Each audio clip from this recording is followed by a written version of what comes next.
హైదరాబాద్ కి నందినగర్ నివాసానికి కేసీఆర్ బయలుదేరారు. దాదాపుగా ఆయన హైదరాబాద్ కి రీచ్ అయినట్టుగానే తెలుస్తోంది. నందినగర్ నివాసంలో తనయుడు కేటీఆర్ తో చాలా విశ్వసనీయత మీటింగ్, చాలా సీక్రెట్ మీటింగ్ లో కేసీఆర్ పాల్గొనబోతున్నారు. సో చాలా రోజుల తర్వాత ఫామ్ హౌస్ నుంచి బయలుదేరారు ఆయన. కాళేశ్వరం కమిషన్ అక్కడ డైరెక్ట్ గా హాజరయ్యారు. కమిషన్ ఎదుట హాజరైన తర్వాత అక్కడి నుంచి నేరుగానే మళ్ళీ ఫామ్ హౌస్ కు వెళ్ళిపోయారు.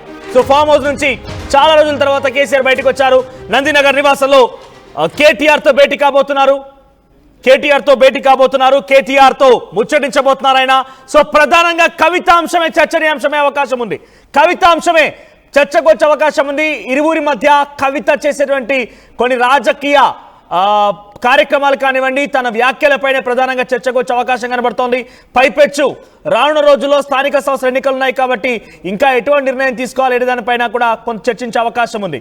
సో చెల్లికి చెప్పు నానా అన్నట్టుగానే అటు కేటీఆర్ ఈరోజు కేసీఆర్ని అడిగే అవకాశం కనబడుతోంది. లండన్ పర్యటన ముగించుకొని వచ్చిన తర్వాత కేటీఆర్ మొదటిసారిగా కేసీఆర్ని కలుస్తూ ఉన్నారు. లండన్ నుంచి వచ్చిన వెంటనే కేసీఆర్ని కలవడం పైన పెద్ద ఎత్తున ఆసక్తికర పరిణామంగా చోటు చేసుకుంది.